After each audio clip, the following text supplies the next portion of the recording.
Welcome in to episode 301 of the Sources Say podcast, your go-to Kentucky basketball and recruiting podcast on the growing KSR Podcast Network, presented by Justice Dental. Today, an unbelievable victory for the Kentucky Wildcats. The Yum Center takeover, Sean Smith. I am just thrilled to talk about it, but before we get started, a quick message from a great team at Justice Dental. Visit one of their two Lexington locations by scheduling an appointment online at justicedental.com or by calling or texting 859-543-0700. Dr. Thompson, Dr. Justice, and their team look forward to seeing you soon. I'm your host, Jack Pilgrim of Kentucky Sports Radio. Very excited to be joined by none other than Sean Smith of Go Big Blue Country. Sean, how the heck are you?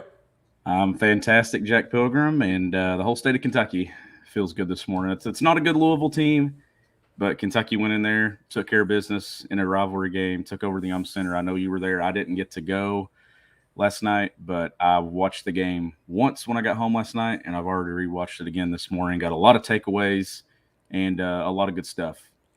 95-76. It kind of went the way we thought it would go.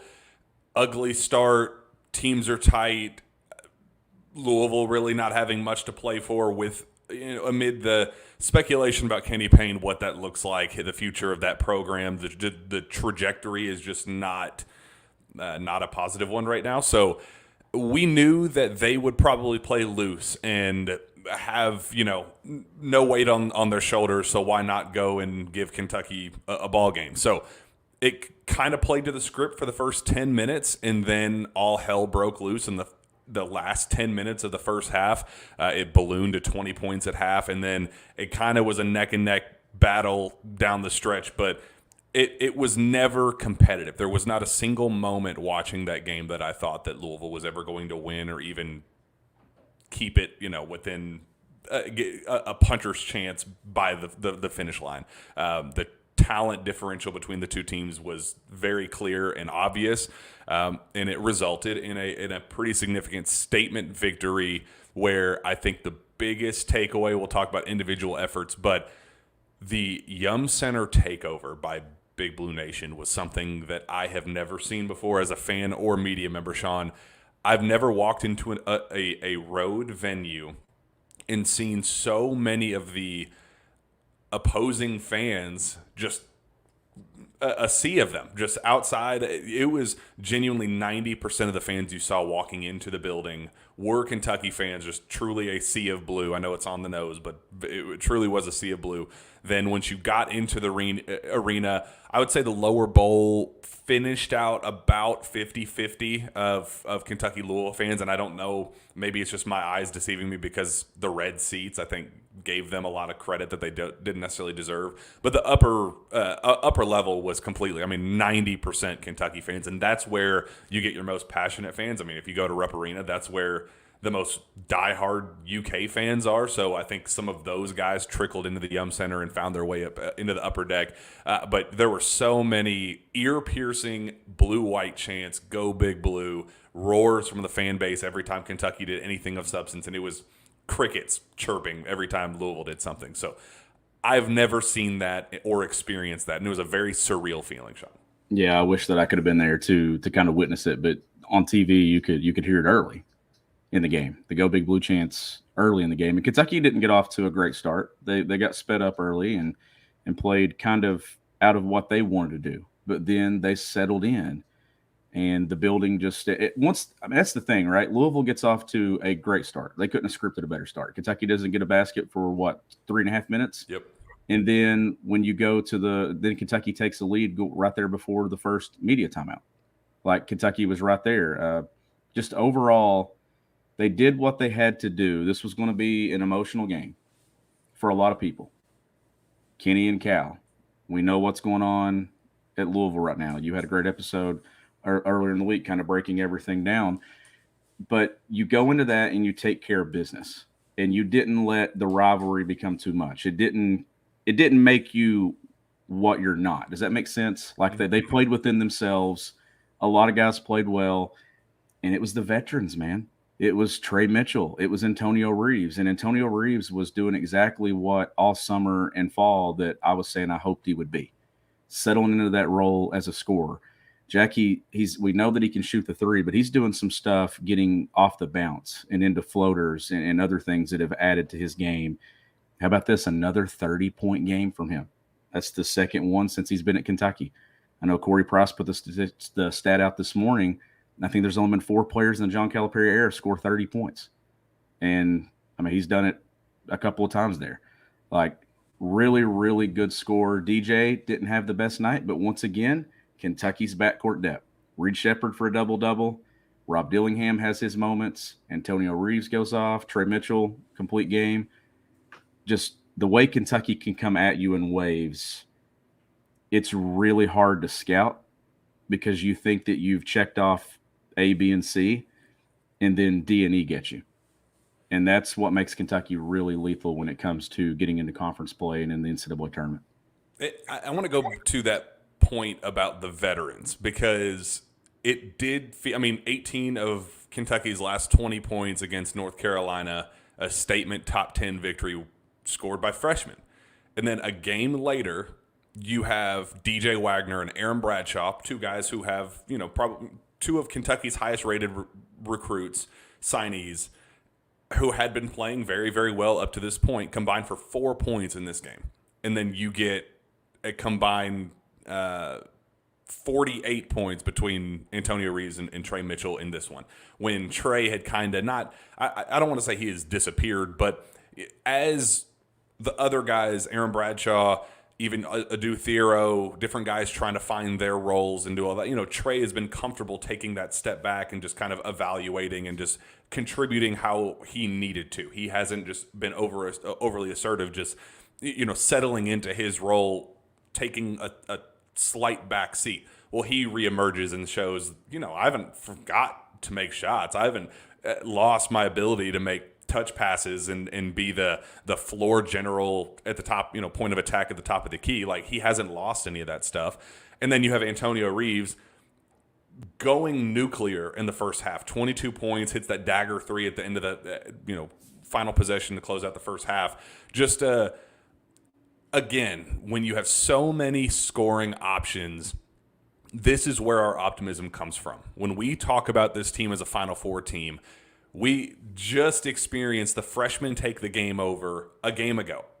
Rob Dillingham taking the game over, Reed Sheppard taking the game a game ago against North Carolina, and then now you have Antonio Reeves and Trey Mitchell taking this one over. Okay, so who's to say against Illinois State it's not going to be Justin Edwards who finally got his breakthrough moment? Who's to say the game after that, the road trip to Gainesville, that it's not going to be Rob Dillingham exploding again? This team has so many different options and ways to punch you in the mouth that I don't know in the 94, I don't care how bad Louisville is, 95 points against a high major Power 5 conference team on the road is exceptional. There's a reason why it's never been done before. There's a reason why this was the scoring record, because this team has scoring options that I frankly cannot remember having in the John Calipari era. I mean, name one. I think the closest, I saw a stat that said the 2012 team finished with 5 players averaging double figures, and the 6th was Darius Miller at 9.9 points a game. And I think that's exactly where this team is right now. To a T, I think Justin Edwards is at 9.9 a game, if I'm not mistaken, but 6 guys are flirting with double-digit averages, and that's what it takes to be a contender. You have to be able to. You can't lean on one guy. You have to be able to have a well-rounded, balanced scoring effort where you don't know who's going to step up to the challenge on any given night. That's why this team is special. Yeah, and the thing with Antonio Reeves, and I know we talked a lot on I think it was Sunday when we recorded, maybe Sunday night, about that he's not Kentucky's best player. He's not Kentucky's second or third best player. I still think that's true, even though he scored 30. And I'm getting back to the role that I'm talking about with Antonio. Against Kansas, he scored 24 points on a very inefficient 7 of 25 and 3 of 17 from three-point range.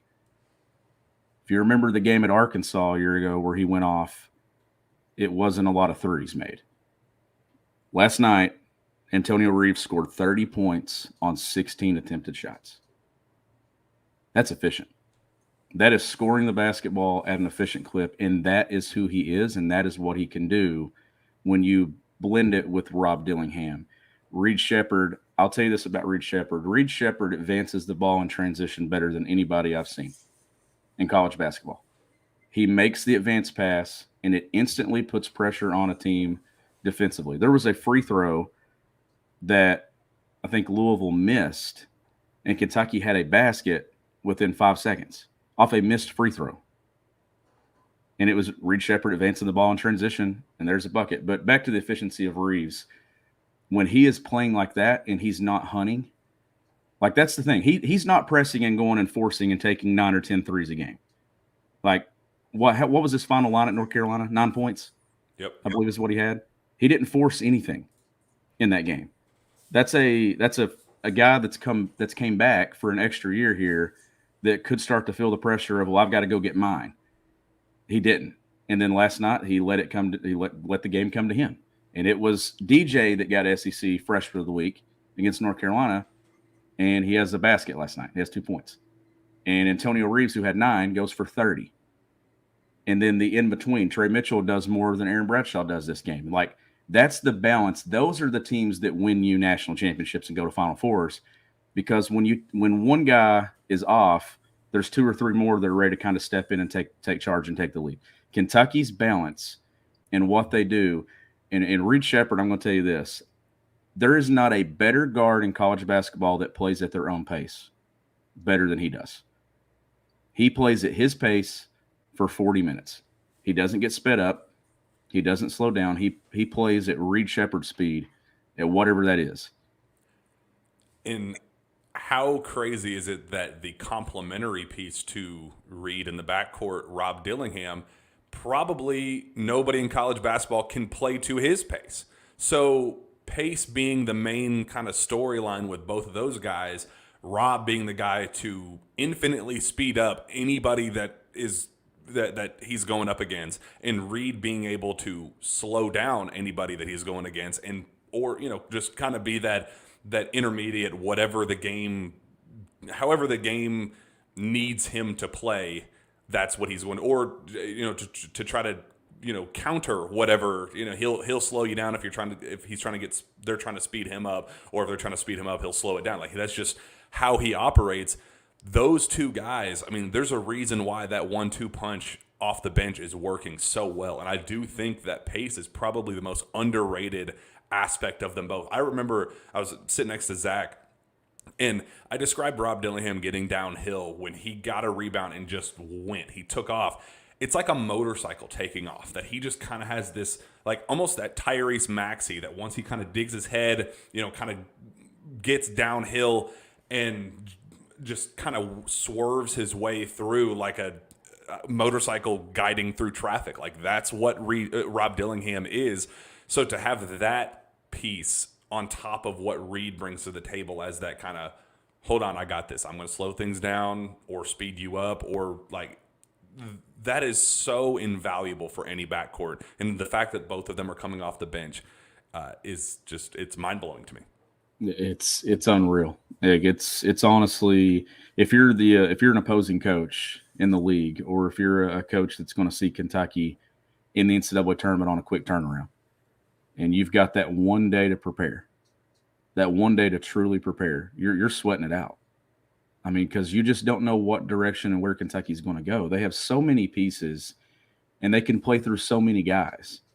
But I keep going back to that all strings are attached to Trey Mitchell. And that is true, Jack.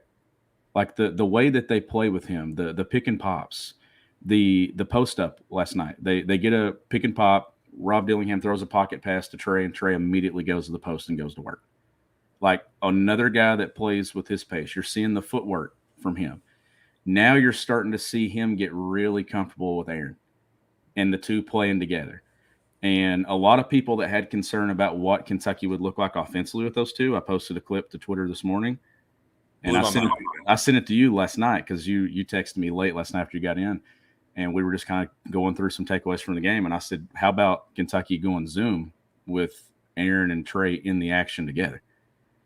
And, I mean, John Calipari is not even messing around with this thing anymore. Like, the stuff that they're doing with 5 out and the Princeton looks and everything else that they're doing, and then mixing in some dribble drive and some dunker spot lobs and all those things. Like, it's really fun to watch because I think Kentucky's running some elite stuff, elite level offense. But the zoom action, it was Antonio in the corner. Aaron comes up, gets the pass, and then they go straight into zoom with Trey setting the pin down. Now, what that does is you've got a shooter setting a pin for a shooter. And then you've got a rim running big coming out of the dribble handoff that can get downhill. And that's tough. That's putting you in a situation that if you get crisscrossed or mixed up somewhere, somebody's getting you.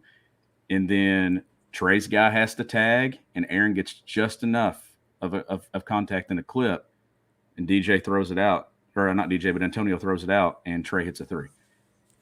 That's elite level basketball. It's also random basketball. Yeah. That is to a T what John Welch and John Calipari, when they just oozed the random talk. And the basketball player, I mean, you had as we talked, Aaron Bradshaw, Trey Mitchell, two of the direct hitters in that action. You can't do that with an Armando Bacot. Like, you can't. That's not how they operate.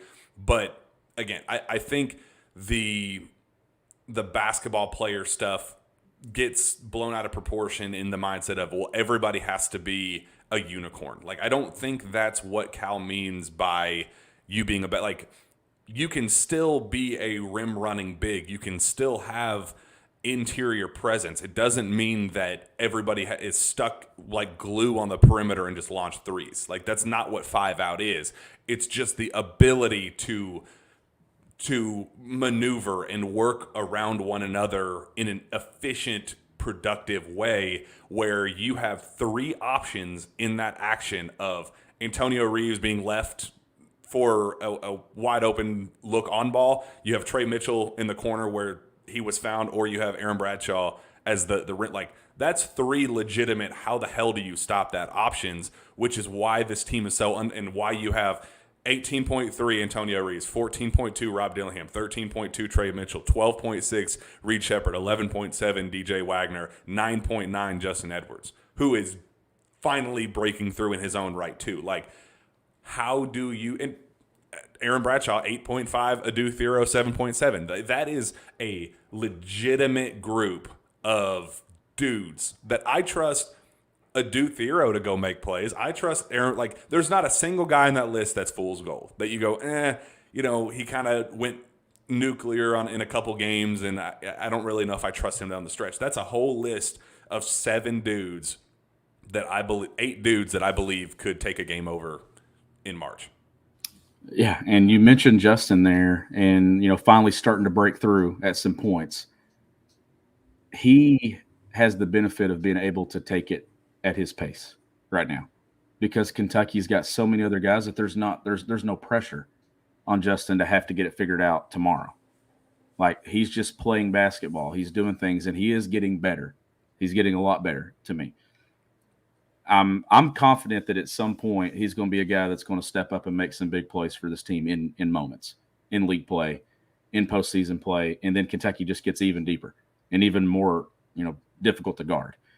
But what they're doing offensively, like, we talked about this back in July, and we got a lot of we know Calipari's not going to really transition and change what he's doing. No, the philosophy has changed significantly. Like, they're not even messing around with it. And you're talking about random basketball. The actions that Kentucky will run to get into this stuff, that's initial action to how they want to start offense. The other stuff is random, and they're just playing out of it, but they've been taught principles in what they do. And they're doing all kinds of stuff, Jack. Like, I love the exchange that you'll see them do at times with Reed. Will give it up to the slot, and then his man jumps to help, and then it's an immediate pass back, and then right off the ball screen, just to kind of get an advantage. Like, this offense is designed and set up that you're finding a disadvantage and you're getting an advantage. It's constant. Who's got the advantage, and Kentucky's attacking it. They're putting teams in situations to defend. Either it's 2-man action, 3-man action, multiple actions on both sides of the floor that's getting them an advantage to get downhill. They put so much pressure on you in transition. They're instantly putting pressure on you at the rim and at the three-point line. We have not seen a Kentucky team be able to do this collectively across the board and attack you in so many ways. We haven't. Not this deep. We've seen lineups and combinations, but it doesn't matter which direction he goes. Whoever's on the floor together, like, they can put pressure on you in so many different ways, and I know that is overwhelming if you're an opposing coach. And Cal has had a motto and a mindset over the years where you need 3 dudes that can go for 25 on any given night. And I historically speaking, those teams that have had I remember vividly the last time he really went in about that narrative in his postgame was that Tyrese Maxey, Ashton Hagans, Nick Richards group, Emmanuel Quickley group, where it just felt like every other game it was Nick Richards goes for 25. Then it was EJ Montgomery randomly going for 25. Emmanuel Quickley, Tyrese Maxey, like it just felt like you never knew which part was going to punch you in the mouth. And it feels like this team in particular, it's that almost doubled. Like, it's not 3 guys. It's not even 5 guys. It is legitimately 7, 8 guys that I could lean on and say, Adou Thiero can go he has gone and given you 20. Aaron Bradshaw can give you 20. Justin Edwards is, the closest he has come. He didn't even play all that great. He had a solid game, and he still had his best game as a Wildcat. And if that's the baseline, he's easily going to hit that 20-point clip at some point. DJ has done it. Reed has done it. Trey has done it. Rob has done it. Antonio just did it. So, like you said, I just don't know how opposing teams, especially in March, on that second day, that's of a short weekend, short turnaround, that is where that is going to come in the clutch. It might not be an SEC play. Like, that is where it's going to be. It's at its most valuable when teams are tired. You're just grinding away, trying to chip away at 6 straight victories in March. That is where those 8 names are going to separate themselves from the pack. And that's why I'm kind of shocked that Kentucky's still 27 in the net. Like, I kind of thought that the analytics would start backing up the eye test, but I guess we got 2 quad ones coming up against Florida and Texas A&M. That's where the resume is going to come from. But the eye test they've aced. They absolutely have. And like, I just can't stop talking about Trey Mitchell. Like, every time I watch him play, I was having a conversation last night on the ride back from Louisville from a game we played. And I just kept talking about how Kentucky uses him. And I've even complimented how they're using him to members of the staff or someone on staff when I've seen him. I'm blown away with how you use him. And you saw it last night. It was just complete. You saw him working in the post. You saw him running some pick and pop in the middle third of the floor. You saw him mixed in with some zoom action. Like, the things that he does and the weapon, like I said, all strings are attached to him. When you've got that guy with that type of IQ and skill set, and now you're blending it with a true big, with a guy with size. And what I'm talking about true big is just a body. Like, when you got a true 7-footer out there that can stretch you out too, but can also put pressure on the rim. And that's the thing. Like, Bradshaw's he's still finding his footing with what he's wanting to do. What's Kentucky going to look like in mid-February when he's in sync and he's in great physical shape and conditioning and is comfortable in what he's doing? Like, think about that. Like, that's still a guy that's kind of figuring out. We're 4 games in with what it looks like with him. It's just a sample, Jack. That's a trip to Toronto. And we saw how much better these guys individually, like, think about it. Rob Dillingham, significantly better version of himself than what we saw in July. DJ, better version. Antonio Reeves, I'm telling you, he's still getting better and better and better at what he does and with his role. Adou Thiero, on down the list. Reed Shepherd. What's the progression like for the guy who just worked his way in? How much better does he get? Because I'm seeing a list of guys that just continue getting better and better with reps and days in practice. What happens when the 7-footer just gets better and better and better? Because that's going to happen too. Ooh, It is. That's scary. It is a very scary thing for the rest of college basketball. I don't know. I don't know what they do. Who is Rob Dillingham the most fun player of the John Calipari era? We'll start there. Is he the most fun player? And if not, definitely got to be since Malik Monk, right? Like, I think that's the only guy that you watched and go, I just never know what. I mean, he's either going to dunk on your head or he's going to go for 40, hitting 8 threes. Like, you just never knew what you were going to get with Malik Monk, and that's what was so fun with him. And he was just kind of had that erratic, ultimate green light mindset. But Rob Dillingham plays the game in such a way that I'm giddy to watch him play basketball. It's fascinating. My enjoyment watching a player.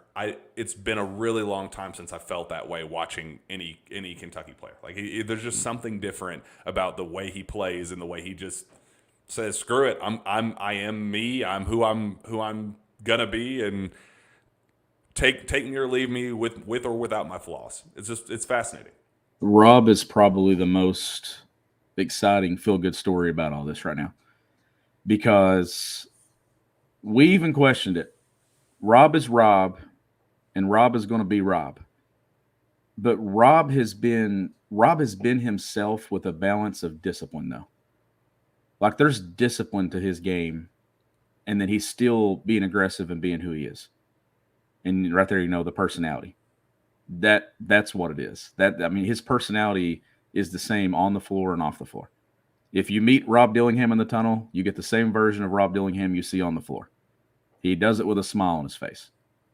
It's a guy that will smile at you and cook you at the exact same time, and then tell you you're too small when he makes a move in the post against a 6'8" big, against a 6'8" big. Like, it's just Cal, and this is where Cal deserves a ton of credit for this too, because he's allowed. So we're talking John Calipari, the guy here who a lot of times it's not that he's held guys back, but like from what you see at Kentucky to what you see at the NBA, like, yeah, guys explode for 30 plus because it's just a different league.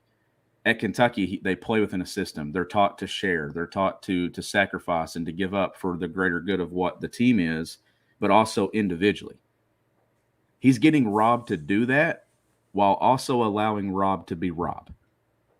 That is a massive thing for a guy that I think some probably thought when it was a commitment and a sign that those two don't fit, because there's going to be so much of this that Rob's going to get frustrated and be out of here.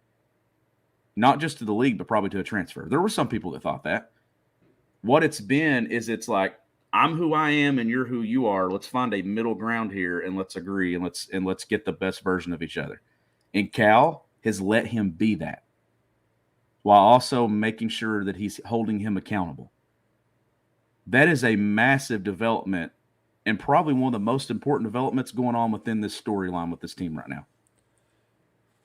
And I think the coolest part of it is, and Cal mentioned this Monday night on his radio show, that he got a text Monday after the UNC game from Rob's mom and said, just thank you. Like, thank you for holding true to your word. And Rob told me back at beginning of the season, I think it might have been after the season opener, said that I remember vividly the conversation that I had with Coach Cal and my mom. Cal came to my hometown, came to my rec center, the gym that I grew up playing in, where I became Rob Dillingham. And he told me, he said, every other coach came in and said, bro, Rob, you're so shifty. You're going to come in and you're going to drop 35 a game and you're going to get as many shots as you want. We got to let you come in and rock. Like, we got to let, and Rob said, like, yeah, that's great. You always want somebody to appreciate your talents and what you're best at. But Cal was the only coach that said, I'm not going to let you do that. You're going to come in and you're going to learn how to be a pro. You're going to come in and figure out, okay, how can I harness this energy, this ridiculously fun, entertaining energy, and turn it into winning basketball, because he was not a winning basketball player in AAU. He was not a winning basketball player in high school. Like, that's just a fact. That was where the pessimism came from, because if you had watched him growing up, you knew he was fun. He was must-see TV, but it was never in a, he was about vibes. He was a vibe-oriented basketball player more than what can I do to put the team on my back to win this game. And that took accountability on his side to say, okay, I will not make it in the NBA if this is what my current path is. If I stay with this and I go to if I go to NC State and I put up empty stats on a losing team and average 30 a game, I might get drafted because I look good on highlights, but that is not a player that lasts in the NBA. It's not about getting drafted in the second round because you have the numbers and teams go, we'll see if we can take a shot on you. It's about, can you be a winning basketball player while still doing what you do best? And that's what Cal said. And that's the conversation that Rob had with us after the fact, saying he had to teach me how to be a pro. I was not a pro. And that's why Rob's mom thanked Cal and said, we needed to hear that. We needed to have that conversation so we knew what the next steps looked like, so my son could hit his potential. And Cal's response to Rob's mom was, thank you for entrusting me with your baby. There is a lot of mutual respect and trust with that dynamic, that both sides Cal has not coached many guys like Rob Dillingham, and Rob has never been coached the way that John Calipari is coaching him. That's a two-way partnership that could have easily broken and the foundation could have crumbled immediately, and they both figured out ways to get the best out of one another, and the product as a whole because of it is exponentially better. And this team is a Final Four team because of that relationship. Absolutely. And the other thing with this too is Rob Dillingham could and probably would start for any other team in the country. He would, or at least 98, 99% of them. And coming to Kentucky where you're coming off the bench, it would be easy to press and to try to kind of prove yourself, to try to break into that starting five, thinking, I got to get to the league. Like that's what this is. And, and there's a lot of guys that come into Kentucky, obviously, with the mindset that they want to get to the league. And there's some added pressure there within themselves to try to do a little too much. He hasn't, though. And in return, he's coming off the bench, but has improved his draft stock significantly. And the way that he's playing within a system and sharing and not doing too much is actually what's got his draft stock to where it's at. It's not what he's doing on the floor as much as it is how he's doing it and in the role that he's playing. Because that's an NBA level role for Rob Dillingham as an off the bench scorer that just comes in and gets buckets. And that blueprint is there, and there's going to be a team that's going to take him and going to take him early, I think. And Rob's going to have a great career because of what you're seeing right now that's putting him in position. This is what happens when it works. And this is what it looks like when all the pieces fit and Cal's getting what he wants out of this program. Like, this is the most in tune it has felt in a very long time, with both sides are eating and both sides are benefiting. These guys are benefiting from it, and these fans are benefiting from it. And it feels like the most collectiveness, togetherness that I've seen from this program in years. That's my next question for you. For my money, if this continues to trend the way that it feels like it's trending, I think this will end up being John Calipari's best coaching effort since he's been in Lexington. And I know it sounds like hyperbole, whatever, but for what each individual talent that we talked about, and I stand behind a lot of the stuff we said leading up to this team and the speculation behind each of these individuals, and when you have 8 freshmen coming in with 6 of them projected to be in, at least some type of impact player in some form or fashion, for all of those individual pieces to work in harmony the way that they have is unprecedented. Like, we have seen this quantity of freshmen come in, and it was the Julius Randle team where everybody said we're going 40-0 because they just looked at and they ended up where they needed to be.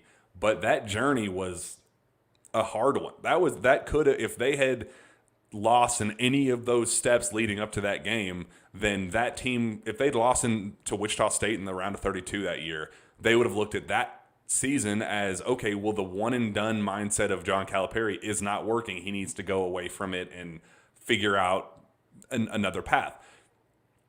This team, the way they got a head start in Toronto, looked the way that they did in Toronto, and continue, given the added variables of Aaron Bradshaw, Ugon Onyenso, and just seamlessly fit together, and the puzzle pieces have just fit perfectly. That's coaching. Like that takes a lot of massaging and nurturing and working behind the scenes to get all of that tight and cohesive. And their ability to do that is, I mean, again, we're a third of the way through the regular season. There's a long journey ahead. But as things stand right now, if this continues the way it appears that it's trending, I think this will end up being John Calipari's best coaching effort, because it is really, really hard to do what this staff is doing, putting as many pieces as they have together and for them to look the way that they are right now. And there's a comment there about, Justin Edwards, and was it Antonio Reeves that hit a three off the Justin Edwards pass? Yes, corner. So there's Justin, right? Who we've talked about it a lot on the show, and it's been talked about a lot, on social media, especially on Twitter. Justin struggles finishing, like he's losing the ball and stuff. That was a moment right there where he could have just tried to feel like, I got to go prove that I can right here, but he makes the right play off of 2 feet and finds a wide open shooter who is hot. That's not forcing the issue. That is playing team basketball and thinking, okay, I'm going to get my opportunity at some point. I fully believe that within Justin's mind and John Calipari's mind and this team's mind, Justin Edwards is going to have his breakthrough. And it's going to come when it's time for him to have his breakthrough. There's no forcing a breakthrough with anyone on this roster. That is togetherness, and that is why this team looks the way that it does. No one is feeling the pressure of having to go do it because they're all together. And in the end, everyone's going to look good because this whole team looks good.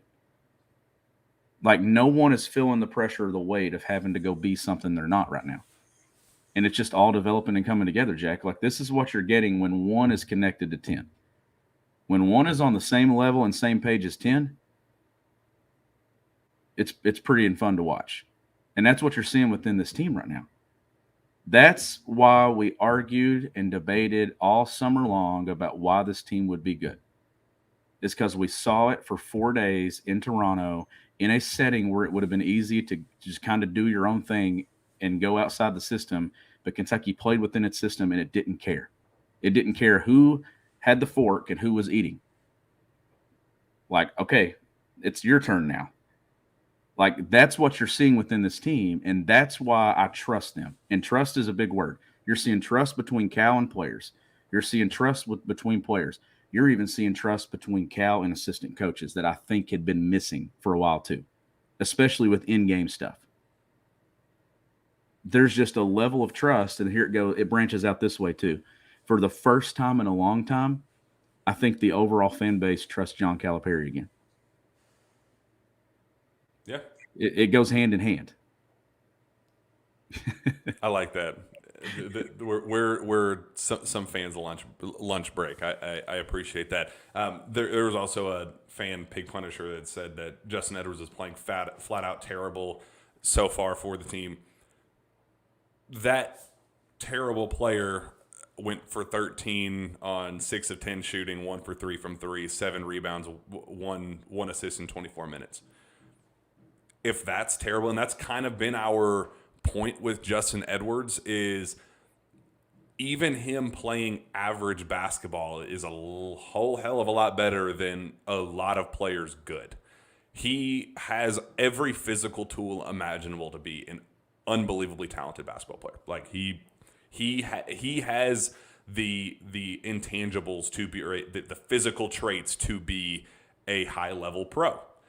The issue is he has taken longer to put things together than the rest of his teammates, which is fine. Not everybody's journey is the same. But Justin Edwards, even up to this point, has played okay basketball. He has struggled in some areas that are very apparent, and they're very loud in moments when they come. You go, whoa, he looks unplayable right now. But when he's attacking the basket, when he's going for putbacks, when he's thriving in that high post, I mean, that mid-range pull-up is about as money as you could ask for with on the team. Like, that's a reliable shot that I trust Justin making. If he's already doing that, and in your eyes, which is, you're a fan how you got a fan, I get that. But if in your eyes that player is terrible, what will this team look like when Justin gets his real breakthrough, when he goes for 20 in his first game or 25 in his first game? What does that do to the ceiling of this team? And I think that's what's so scary, is that even Justin Edwards playing very okay across the board, doing some solid things at 13-7 on efficient, plus 60% shooting is a really, really solid all-around game. If he's doing that now, what does that next step look like? And I appreciated John Calipari saying after the game, I trust Justin Edwards more than Justin Edwards believe, or I have more confidence in Justin Edwards than Justin Edwards has confidence in Justin Edwards. He believes in him. He drew up shots for him when he was struggling and bounced it off his knee and got the offensive foul and transition and all that. Continued to lean on him and know that he's not getting left behind. Cal is going to continue to pour into him and get things figured out with Justin Edwards, because it's worth the juice is worth the squeeze with Justin Edwards, Sean. Yeah, and the thing with Justin is does he look like a top 5 pick?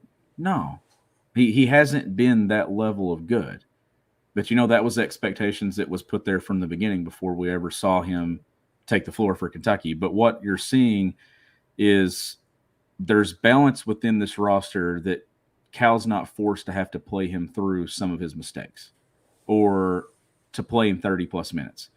Like, if he was having to play like this, the way this roster is put together is what helps Justin the most. It goes back to what I said earlier in the show. It allows him to kind of find his way, and it gives him time. And some guys can take some pressure off. And as he develops, he gets more. And as the confidence grows, he gets more. Does that turn into a lottery pick? I don't know. Does that turn into a first-round pick? I have no idea. But what I'm seeing right now is it's still early within what Kentucky's doing. And they have pieces that can kind of – it built the bridge to allow him to kind of develop. Not all rosters have that. If this had been a roster like last season, Justin Edwards would have to eat up 30-plus minutes a game. And then what's going to happen is his stock is going to just fall and fall and fall, because then he's going to be forced to do things that he's not ready to do. Is it not like B.J. Boston in his career at Kentucky, where B.J. was not ready physically, had the tools? I mean, he's still in the NBA and figuring things out there. But it does kind of have that similar feel to it, where if Justin had been that B.J. Boston role where he had to get the touches, he had to get the shots because nobody else was making them, nobody else had the physical tools to do that, what would that have done to Justin's career? Like, Justin, you're still, we're a third of the way through the season, and we're still saying, I see it. Like, I see the vision with Justin Edwards. And it's because he hasn't been thrust into that, well, we need you, sink or swim, kid. We got to get this figured out. It's going to happen with Justin one way or the other. And I think it starts on the defensive end. I also appreciated Cal pointing that out as well, that he has to be this team's best on-ball defender. He has to be. The tools are too clear. He is a living, breathing mismatch on paper, given what his physical tools are and who he is going to be guarding at this level. He has to be that type of guy. And that turns into instant offense on the other end, because that turns into easy breakout dunks and layups where he's not forced to go one-on-one and potentially get a chart. And the decision-making has to get better. He has to figure out ways to finish where he's supposed to be finishing. But the defense is going to turn into offense, and I thought he was better against Louisville. Like, I think that you're starting to see things come together ever so slightly. Don't give up on Justin Edwards. John Calipari is not giving up on him. The team is not giving up on him. And we're going to need him to be successful by year's end if this is this team's going to hit its ceiling. And what we've also seen too is that, Cal's starting him, and that's okay right now. But if he's not playing well, he doesn't force the issue. Like Rob has played more minutes and Reed has played more minutes than Justin plenty of times throughout the season. But when Justin's playing well and Justin's within himself, like Justin gets more opportunities. That's the kind of the way you want it, because there's a line here to where if you approach it from another way, you may lose him entirely from a confidence standpoint. And then what you've done is you've not just hurt the development, but you've lost a piece that if you have some patience with it and you approach it the right way, could break through for you at the perfect time. And that's the line and that goes back to the coaching job that Cal's doing right now. And seeing that Reed and Rob are playing better, but not feeling the pressure to have to change it all up immediately. But then you let minutes kind of dictate what's happening within games. John Calipari is doing an excellent job with in-game coaching with his rotation. And I feel like he's playing the right guys, especially in key moments. In minutes, I pay more attention to minutes than how the game started and who starts the game. What do the minutes look like? On Saturday against North Carolina, it was those three freshman guards playing more than Antonio Reeves. How does Antonio Reeves respond? He goes for 30 on one of the most efficient games he's had as a Wildcat. Pretty good response. Love it. We did get a couple other updates, one particularly on Big Z. Since the last time we talked, Sean, it has been a whirlwind and a half with Big Z, so we got to address the 7'2" elephant in the room here. Cal said he's going home for the holidays and is supposed to come home for the Illinois State game. Is what it is. Nothing from the NCAA yet. No clarity. Cal was very obviously pissed off last night talking about that situation and saying, isn't it ironic that these high school players are making hundreds of thousands of dollars with NIL and Big Z is getting questioned left and right about his overseas contracts and the money that he potentially made playing for, playing with his pro contracts overseas. It's like the amateurism aspect of college basketball has been thrown in the dumpster, and it has been for 2-3 years now.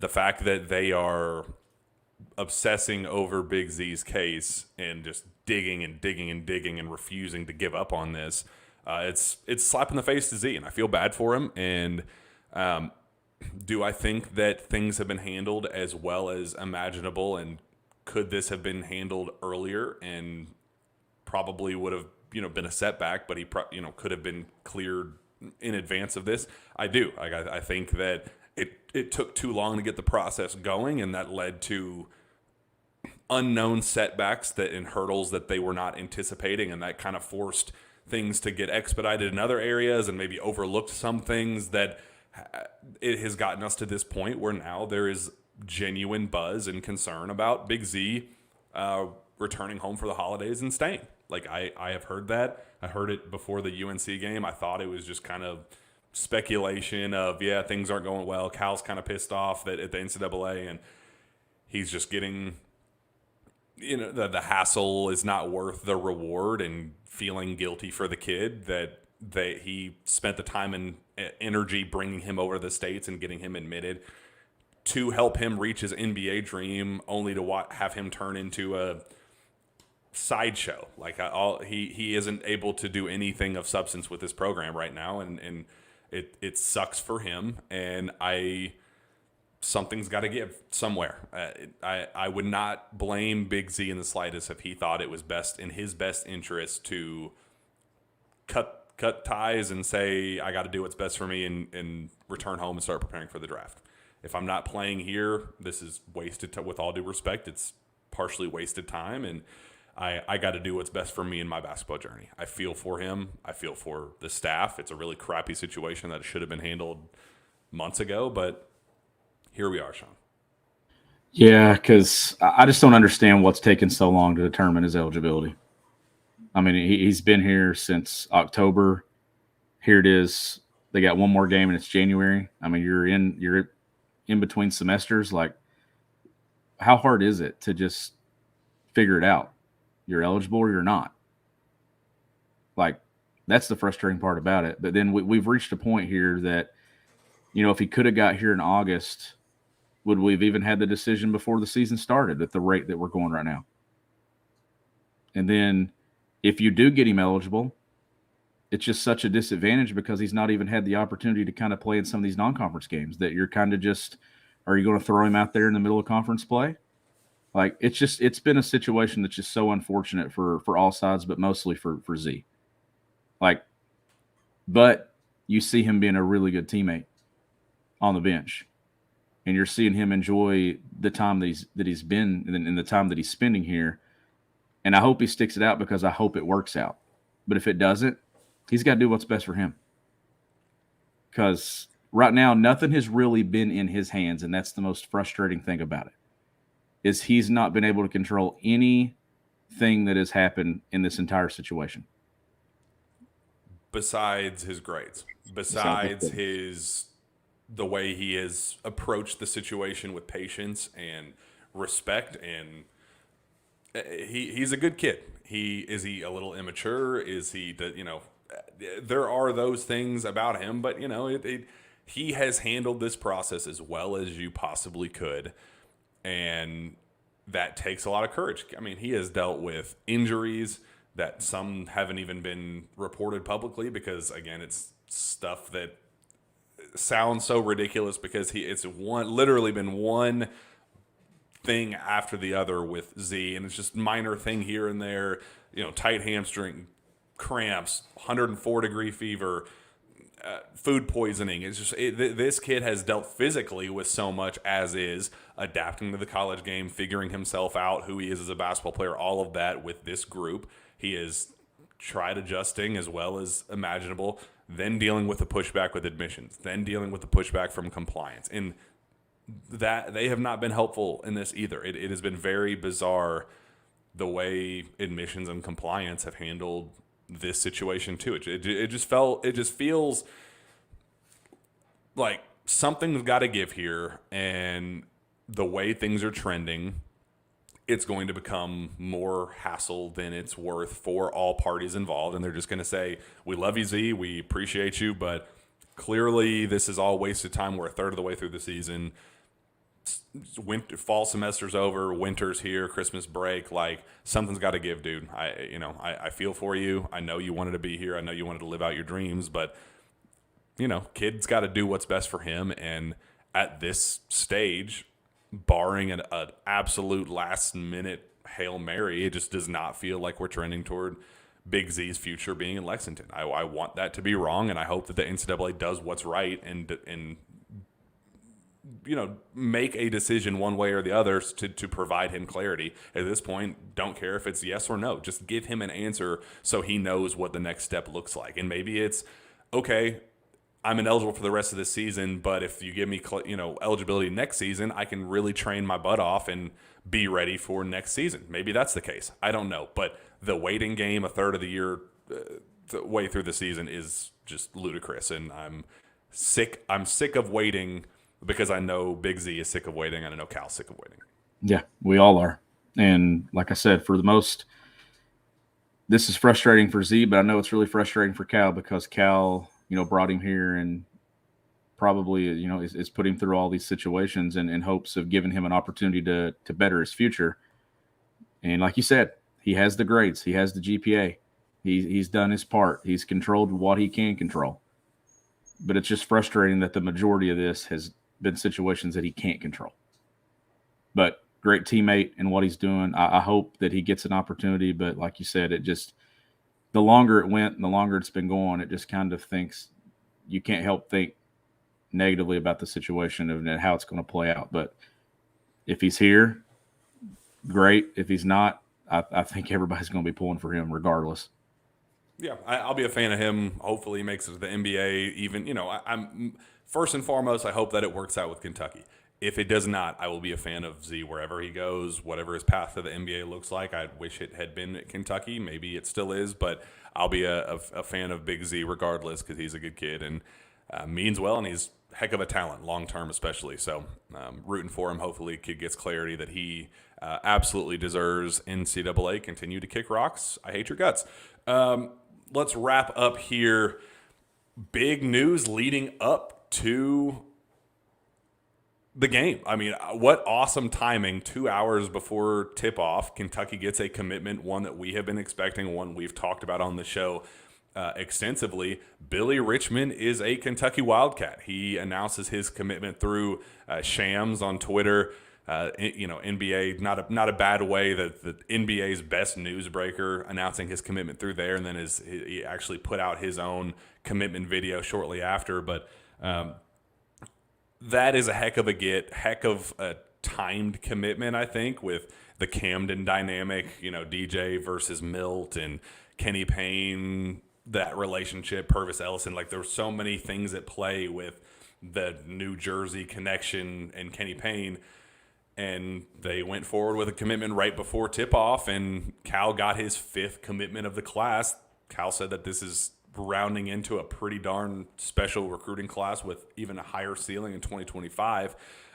What did you think of the addition of Billy Richmond, especially given the timing of this commitment on December 21st? It was a perfect kind of appetizer to what happened last night, right? Like, it felt like one of those things where John Calipari lines it up. You get a commitment from Jaden Quaintance leading up to champions. You get a commitment from Billy Richmond leading up to the Kentucky Louisville game. But he stands out from the other guys that they have in this class, especially perimeter players, because he's long, he's athletic, he's a drive first guy that gets downhill. You need that guy in your class. So we're talking. He's still developing as a shooter, and the guard skills and everything else that about his game. Those things are still developing.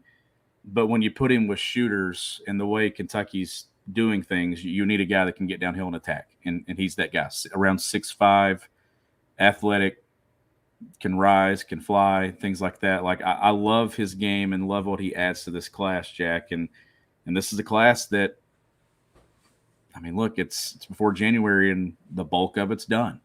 That's another advantage to what Kentucky does going into the spring, because we're expecting a lot of guys to be gone from this current team, a lot. So John Calipari needs to know who he has in the fold to then kind of see where he needs to go portal, reclass, or what's in high school. So, like, I think that it was it caught me kind of off guard last night at the moment. So we were getting ready to tip our game, and I was like, whoa, Billy Richmond is a cat. So it didn't catch you off guard, but it caught me off guard. We hadn't had a chance to talk. And Shaka Cummings asked, impact Richmond's commitment might have on VJ and Knox. None. This has been, as I've tried to allude and discuss on this show often, this has been done. Like, Cal had this thing locked up at the end of the early signing period. I thought that he was going to be signed. Like, I thought that was signed and announced. Like, I thought that was a sure thing. But talking to people around Billy, talking to just people that know what this process looked like, I think they were set on Kentucky, but also just kind of wanted to see making sure the momentum was still going the way they expected, this playing style, making sure they didn't add 2 random commitments at his position, just hitting pause for a second and saying, we're good, we're set on Kentucky. They didn't deal with anybody else after that point, but just wanted to hit pause and say, we're good. Let's just give it a month or so and see how things, we'll circle back and we'll get this thing figured out. And that's exactly what happened. He has been set on Kentucky from day one. Dad played for John Calipari. Really fascinating story of a guy that Cal actually kicked off his team. Billy Richmond, I believe this is Billy Richmond III. Billy Richmond Jr. was kicked off Cal's team. Had a kind of a breakthrough personal moment where his dad said, I wasn't mature enough to play for John Calipari. This was my fault. We have since reconnected. And it's a really good, feel-good story, Sean. Like, this is the son of a player that got kicked off of John Calipari's team and still felt that I want to send my son to play for that coach. Like, that's a really cool thing for a mature decision for all parties involved. And I just got to give the dad credit for realizing that his future, his son's future, is in good hands under John Calipari. The development's there, as you said, long, athletic, drive first, slasher, but defensive oriented. Like, defense is the name of the game with him. He is a dog on that end of the floor, and as we talked about earlier, defense turns into offense for him. That's how he gets the majority of his buckets.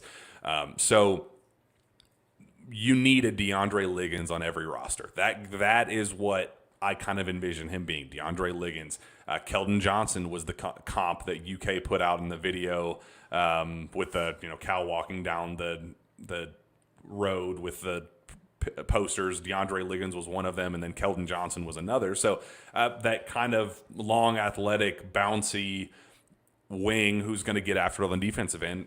Every team needs one of those, and that's exactly what Billy Richmond is. But no, it has no bearing on VJ Edgecombe, has no bearing on Carter Knox. This class is always going to finish with Billy and one other person. Who that other person is going to be, VJ Edgecombe is the guy that they're going all in on right now to try to close this thing out, and that would wrap up the class, in my opinion. If not him, they're going to circle back with Darren Peterson, see what happens there if he's looking at a reclass, and they know that Carter Knox is somebody that is gettable. They could get Carter and round out the class kind of as a worst case scenario, but an awesome scenario, because Carter Knox is still a very solid all-around player who will produce at a place like Kentucky. So really, really good spot for John Calipari to be in before the end of 2023. 5-man class already wrapped up before January. That's where you want to be. Now you can kind of go in for the big fish. Say, I'm pushing all of my chips in on VJ Edgecombe. I'm pushing all of my chips in on Darren Peterson or whomever. Caleb Wilson, go down the list of potential reclass guys, Malik Thomas. I mean, you can look at every available option and then pick your last foundational piece to say, okay, now let's ride. The complementary pieces are there, and now you can go for one last home run, and that's a really, really comfortable spot for John Calipari to be in, Sean. It absolutely is. You mentioned DeAndre Liggins and how you kind of view him being in that role and that guy. DeAndre fit that 2011 season because of the shooters and the floor spacers they had around that guy that could get downhill and attack and become a great defender. So I like that comparison, because you see Kentucky trending and recruiting that direction with Boogie and Travis, and we know that whatever they get from the portal, I think it's going to be skilled players that can shoot the floor and stretch you out and space the floor. So he fits. And then you let him develop as a shooter and just let him attack and do things. So, no, I like this class overall and the way that it looks. It's really shaping up to be another really, really good class with a lot of potential and some guys that you can really see, taking off and performing and thriving well in this program.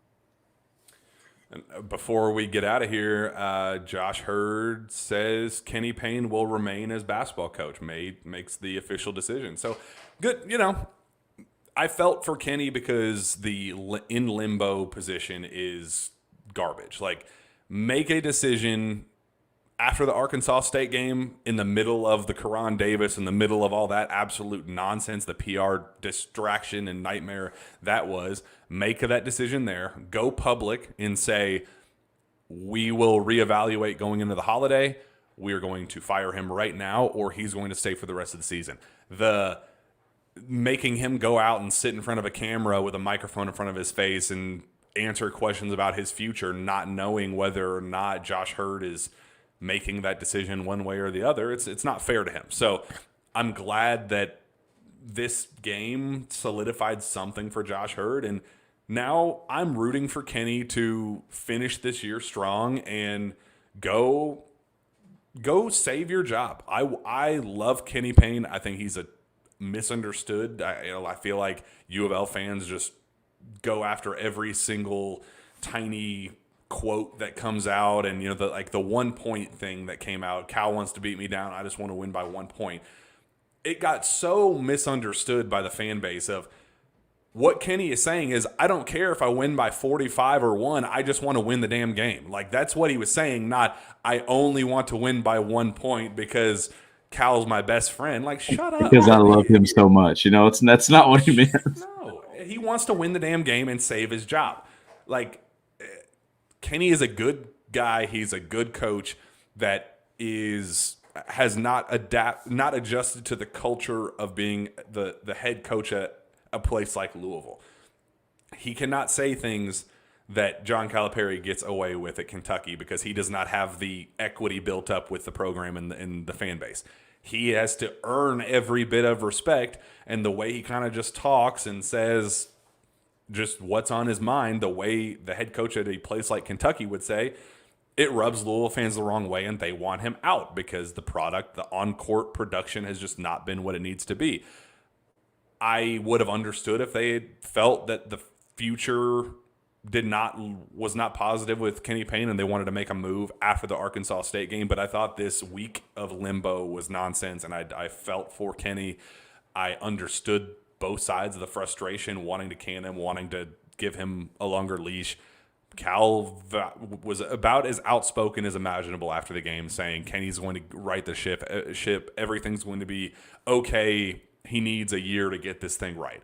So good. I'm glad he's saving the job, at least for the rest of the year. I'm glad that he's keeping the job, and I hope that he rights the ship and this rivalry can get the juice back that it needs under Kenny Payne. I think that'd be a really fun turnaround of everybody wanting him can midway through year 2, and he turns things around and saves the day and,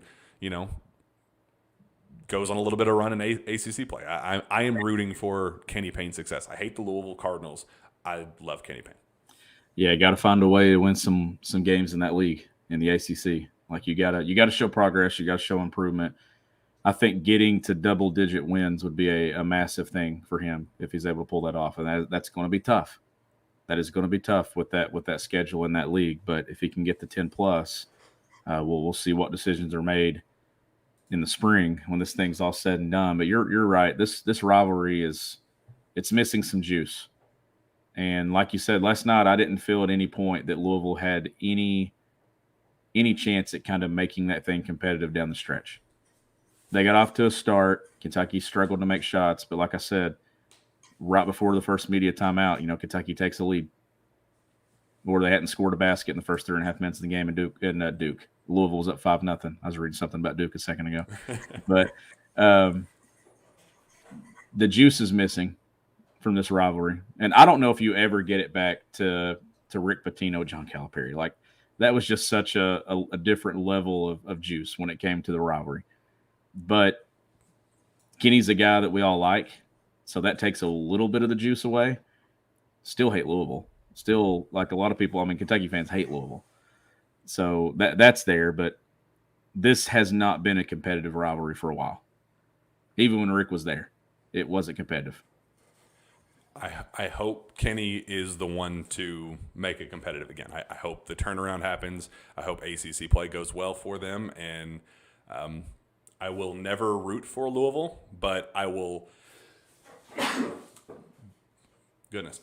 I will always root for Kenny Payne. I hate That's Louisville. Your body trying to tell you to not say whatever you're about to say. That's God saying, what are you doing? No, just what is coming out of your mouth is repulsive. So, I like Kenny Payne. I'm rooting for him. I hope that the ACC goes well and the rivalry, they decide to keep him and he turns it around so the rivalry gets back to where it needs to be. We'll see what happens. It'll be fascinating. Great win for the Kentucky Wildcats, 95-76. It was a blast inside the Yum Center. A lot to be excited about, Sean. I'm glad we were able to get a lot of good stuff off of our chest this morning. A little bit of a different show today, but yeah, Jack's allergic to Louisville. Yeah, that's basically what it is. Sean, appreciate you coming on with me this morning. This was a blast. As always, let's get out of here. Where can fans find your work?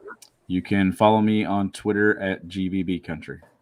Find me on Twitter as well, at Jack Pilgrim KSR. Go subscribe to KSR Plus. We are having a blast over there on the message board. It is the the one-stop shop for UK basketball community and football community as well. So go subscribe there. Get the latest intel, latest conversations with the KSR gang. You do not want to miss that. And subscribe to this YouTube channel if you're not. Like, why are we even here if you're not subscribed? So go on and do that. Appreciate each and every one of you. I hope everybody has a very Merry Christmas, Happy Holidays, and we'll see you next time. We'll take a little bit of a break with the long break until the next game. I'll be off a couple days next week, but we'll figure out a way to go live at some point next week. I'll keep everybody updated on Twitter, and just keep your eyes peeled on this page as always. Go Cats.